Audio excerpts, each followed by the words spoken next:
સુરતના કાપોદ્રા વિસ્તારમાં છેલ્લા 1.5 વર્ષથી ચાલતા નકલી જન સેવા કેન્દ્રને મામલતદારે પોલીસ સાથે મળી ઝડપી પાડી સંચાલકની ધરપકડ કરી હતી। સુરતમાં નકલીની ડિમાન્ડ વધી રહી હોય તેમ લાગી રહ્યું છે, ત્યારે સુરતમાંથી નકલી જન સુવિધા કેન્દ્ર ઝડપાયું છે। કાપોદ્રાના કિરણ ચોક ખાતે ભગવતી કન્સલ્ટન્સીના નામે છેલ્લા 1.5 વર્ષથી નિકુંજ દુધાત નામનો ઈસમા નકલી જન સુવિધા કેન્દ્ર ચલાવતો હતો, જ્યાંથી Aadhaar card, PAN card, ration card, આવકના દાખલા સહિતની વસ્તુ ડુપ્લિકેટ બનાવતો હતો।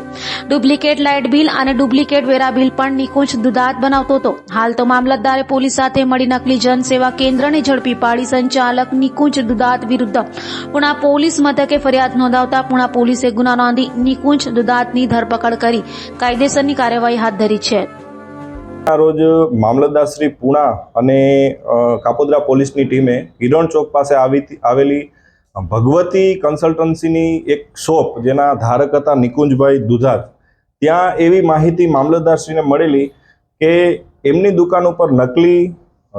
આધાર કાર્ડ, નકલી રેશન કાર્ડ અને અન્ય સરકારી દસ્તાવેજો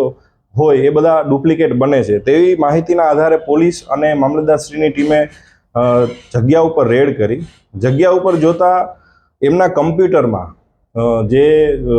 કન્સલ્ટન્સીના ધારક છે નિકુંજભાઈ, એના કમ્પ્યુટર અને લેપટોપની અંદર જુદી જુદી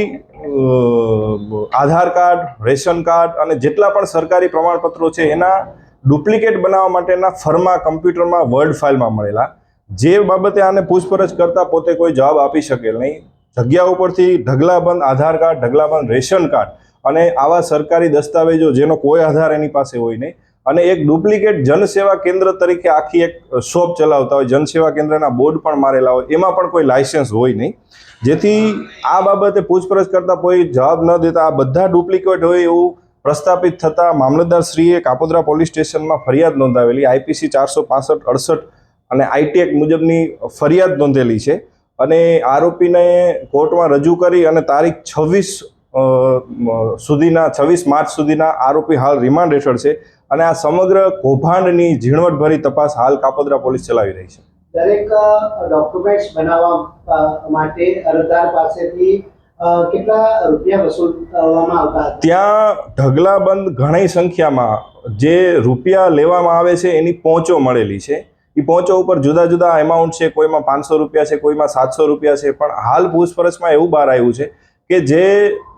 સુધારા કરવા માટે, આધાર કાર્ડમાં સુધારો કરવો હોય, રેશન કાર્ડમાં સુધારો કરવો હોય, ભાડા કરારો બનાવવા હોય, એમાં જે પણ કન્સલ્ટન્સની ફી થાય અને આવું જ્યારે ખોટું કરવામાં આવે ત્યારે એમાં એ ડબલ પેમેન્ટ લેતા હોવાનું અત્યારે